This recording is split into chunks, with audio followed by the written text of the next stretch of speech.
तुलसी के पास दिया जलाने से क्या होता है मित्रों? आप सभी ने कई लोगों को तुलसी के पेड़ के पास दिया जलाते हुए देखा होगा। कई लोग सुबह और शाम तुलसी के पास दिया जलाते हैं। मित्रों, आज के इस वीडियो में हम इसी के बारे में बात करेंगे कि तुलसी के पेड़ के पास दिया जलाने से हमें कौन सा लाभ मिलता है और कौन सी स्त्रियों को तुलसी के पास दिया नहीं जलाना चाहिए, नहीं तो उसे घोर पाप लगता है। और भगवान श्री कृष्ण जी ने इसके बारे में क्या बताया है, आइए जानते हैं एक कथा के माध्यम से। मित्रों, एक समय की बात है जब भगवान श्री कृष्ण अपने सिंहासन पर विराजमान थे, तभी देवी सत्यभामा उनसे मिलने के लिए जाती हैं। तो भगवान श्री कृष्ण देवी सत्यभामा को देखकर बोले, हे देवी, आज आप अचानक यहाँ क्यों आई हैं? तो देवी सत्यभामा बोली, प्रभु, आज जब मैं पृथ्वी लोक से आ रही थी तो मैंने देखा कि कुछ स्त्रियां अपने घर के आंगन में तुलसी के पेड़ के पास प्रतिदिन दीपक जलाती हैं। प्रभु, इसे देखकर मेरे मन में दो प्रश्न उठ रहे हैं और मैं चाहती हूँ कि आप मेरे दोनों प्रश्नों के उत्तर देकर मुझे संतुष्ट करें। तो भगवान श्री कृष्ण ने कहा, हे देवी, तुम्हारे मन में जो भी प्रश्न हैं मुझे निश्चिंत होकर बताओ, मैं तुम्हारे प्रश्नों के उत्तर अवश्य ही दूंगा। तो देवी सत्यभामा बोली, प्रभु, मेरा पहला प्रश्न ये है कि तुलसी के पास दिया जलाने से हमें कौन सा लाभ मिलता है, और मेरा दूसरा प्रश्न ये है कि कौन सी स्त्रियों को तुलसी के पास कभी भी दीपक नहीं जलाना चाहिए, नहीं तो उन्हें घोर पाप लगता है। तो भगवान श्री कृष्ण मुस्कुराते हुए बोले, हे देवी, तुमने संपूर्ण मानव जाति के कल्याण हेतु अत्यंत उत्तम प्रश्न किए हैं, किंतु इसका उत्तर मैं तुम्हें एक कथा के माध्यम से दूंगा, और यदि आपने कथा को पूरा मन लगाकर सुना तो तुम्हें तुम्हारे दोनों प्रश्नों का उत्तर मिल जाएगा। तो देवी सत्यभामा ने कहा, आप कथा सुनाइए प्रभु, मैं कथा को पूरा मन लगाकर अंत तक सुनूंगी। तो कथा को सुनाते हुए भगवान श्री कृष्ण ने कहा, एक समय की बात है जब एक नगर में हनुमंत नाम के एक ब्राह्मण रहते थे। वे धर्म के मार्ग पर चलने वाले एक श्रेष्ठ ब्राह्मण थे। उन्हें सभी वेदों तथा शास्त्रों का ज्ञान था। वहीं दूसरी ओर उनकी पत्नी, जिसका नाम मोहिनी था, वो बहुत ही अधिक दुष्ट स्वभाव की थी। इसीलिए हनुमंत अपनी पत्नी से बहुत अधिक परेशान रहते थे, क्योंकि उनकी पत्नी कभी भी उनका कहना नहीं मानती थी और घर में हमेशा लड़ाई झगड़ा करती रहती थी। इसीलिए घर का सारा काम हनुमंत ही करता था। वो घर में हमेशा आराम करती रहती थी और दूसरी औरतों के साथ बैठकर इधर उधर की बातें करती रहती थी। अपने पति से कभी भी प्रेम से बात नहीं करती थी, किंतु पराये पुरुषों से बहुत अधिक प्रेम से बात करती थी और पराये पुरुषों के साथ बैठकर घंटों बातें किया करती थी। इस तरह धीरे धीरे करके वो पराये पुरुषों की ओर अधिक आकर्षित होने लगी। उसे अपने पति से ज्यादा पराये मर्द अच्छे लगने लगे थे। फिर इस तरह करते करते कई वर्ष बीत गए। फिर वो पराये पुरुषों के प्रति इतना अधिक आकर्षित होने लगी कि पराये पुरुषों के लिए वो सज धज कर वन में जाती और वृक्ष के नीचे खड़ी रहकर सुंदर पुरुषों की राह देखने लगती, और जब उस तरफ से कोई पुरुष जाता तो वो उसके साथ संबंध बनाती थी। फिर एक दिन वो दुराचारी स्त्री वन में जाकर उसी वृक्ष के नीचे खड़ी हो गई और पराये मर्दों की राह देखने लगी। लेकिन उस दिन उस रास्ते से कोई भी पुरुष नहीं गया, तो वो बहुत अधिक व्याकुल हो उठी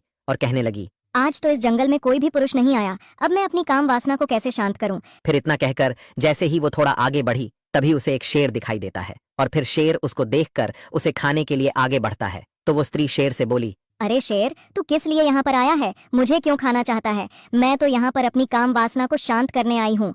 इसीलिए हे सिंहराज, मुझे छोड़ दे।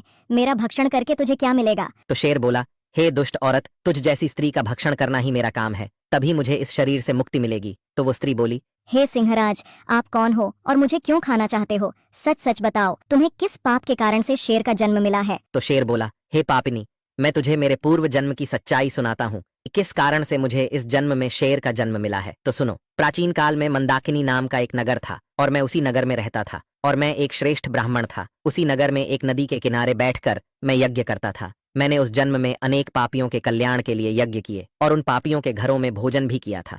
और तो और पिछले जन्म में मैंने जितने भी यज्ञ कराए थे, सभी धन के लालच में कराए थे। जो मनुष्य मुझे धन नहीं देता था, मैं उसके यहाँ यज्ञ कराने नहीं जाता था। और मैंने जितनी भी कन्याओं के विवाह कराए थे, वो सभी धन के लालच में ही कराए थे। और मैंने अपने जीवन में कभी गरीबों को दान धर्म आदि नहीं किए। फिर इस प्रकार से पाप करते हुए मुझे बहुत साल बीत गए और धीरे धीरे मैं बूढ़ा हो गया। मेरे बाल सफेद हो गए, आंखें सूज गईं, लेकिन फिर भी धन के प्रति मेरा लालच समाप्त नहीं हुआ और मैं धन के लालच में पाप करता गया। फिर एक दिन की बात है जब मैं धन के लालच में नदी के किनारे गया और अन्य ब्राह्मणों के साथ मिलकर हमने लोगों को खूब ठगा झूठे मंत्र बोलकर हमने देवी देवताओं का पूजन किया, और पूजन समाप्त होने पर लोगों से बहुत सारा धन दान में ले लिया। फिर जब मैं थोड़ा आगे बढ़ा, तभी एक पागल कुत्ते ने मेरे पैर में काट लिया और मैं मूर्छित होकर उसी स्थान पर गिर पड़ा। उसी क्षण मेरी मृत्यु हो गई। फिर यम के दो दूत आए और मुझे पकड़कर यमलोक ले गए। फिर यमराज ने चित्रगुप्त से मेरे कर्मों का लेखा जोखा निकालने के लिए कहा। फिर चित्रगुप्त ने मेरे कर्मों का लेखा जोखा निकाला और यमराज से कहने लगा, हे धर्मराज, इस ब्राह्मण ने तो अपने जीवन में बहुत अधिक पाप किए हैं। इसने दूसरों से झूठ कहकर बहुत धन लूटा है और गलत मंत्रों का उच्चारण करके लोगों को खूब बेवकूफ बनाया है।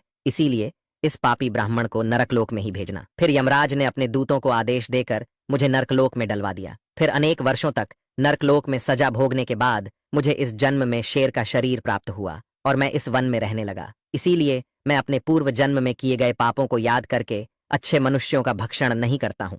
मैं केवल पापी तथा तुझ जैसी दुराचारी स्त्रियों का ही भक्षण करता हूँ, ताकि मुझे पिछले जन्म में किए गए पापों से मुक्ति मिल सके। तो वो स्त्री बोली। हे सिंहराज, कृपया आप मुझे बख्श दीजिए। तो शेर बोला, हे दुष्ट औरत, तूने अपने जीवन में बहुत घोर पाप किए हैं। तू शादीशुदा होते हुए भी अपने पति को छोड़कर इस वन में आती है और पराये मर्दों के साथ भोग विलास करती है। इसीलिए मैं आज तेरा भक्षण करूंगा। इतना कहकर शेर ने उस स्त्री को खा लिया और उसकी मृत्यु हो गई। फिर यम के दूत प्रकट हुए और उस पापिनी स्त्री को उठाकर यमलोक ले गए और वहां ले जाकर यमराज के सामने खड़ा कर दिया। फिर यमराज ने चित्रगुप्त से कहा, हे चित्रगुप्त, इस स्त्री के जीवन का लेखा जोखा निकालो। फिर चित्रगुप्त ने उस स्त्री का लेखा जोखा निकाला और यमराज से कहने लगे, हे धर्मराज, इस स्त्री ने तो अपने जीवन में घोर पाप किए हैं। ये एक शादीशुदा स्त्री है और ये शादीशुदा होते हुए भी अपने पति को छोड़कर बहुत से पराये पुरुषों के साथ भोग विलास किया है। चित्रगुप्त की ये बात सुनकर यमराज को उस औरत पर बहुत अधिक क्रोध आया और फिर यमराज ने उसे अग्निकुंड में डालने के आदेश दिए। फिर उसे अग्निकुंड में डाला गया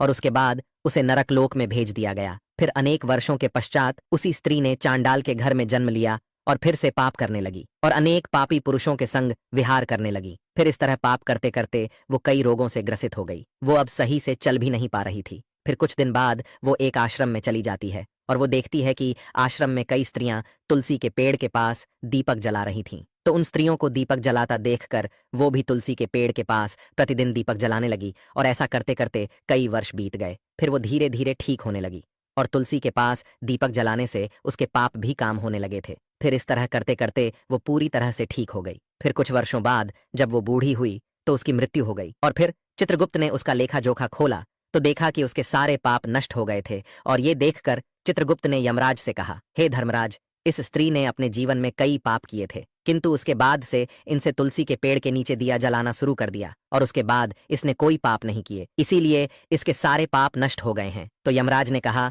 इसे स्वर्गलोक में भेज दिया जाए। फिर इस तरह उस स्त्री को स्वर्गलोक में भेज दिया गया। मित्रों, फिर कथा को आगे बताते हुए भगवान श्री कृष्ण देवी सत्यभामा से कहते हैं, हे देवी, इसीलिए प्रत्येक स्त्री को अपने घर के आंगन में तुलसी के पेड़ के पास दीपक जलाना चाहिए, क्योंकि ऐसा करने से हमारे जीवन में किए गए पाप नष्ट हो जाते हैं। और अब मैं तुम्हें तुम्हारे दोनों प्रश्नों के उत्तर देता हूँ। तुम्हारा पहला प्रश्न था कि हमें तुलसी के पेड़ के पास दीपक जलाने से कौन सा लाभ मिलता है। तो समझ लो, तुलसी के पास दीपक जलाने से घर में सुख शांति बनी रहती है, क्योंकि तुलसी का पौधा जिस स्थान पर होता है वो स्थान पवित्र माना जाता है।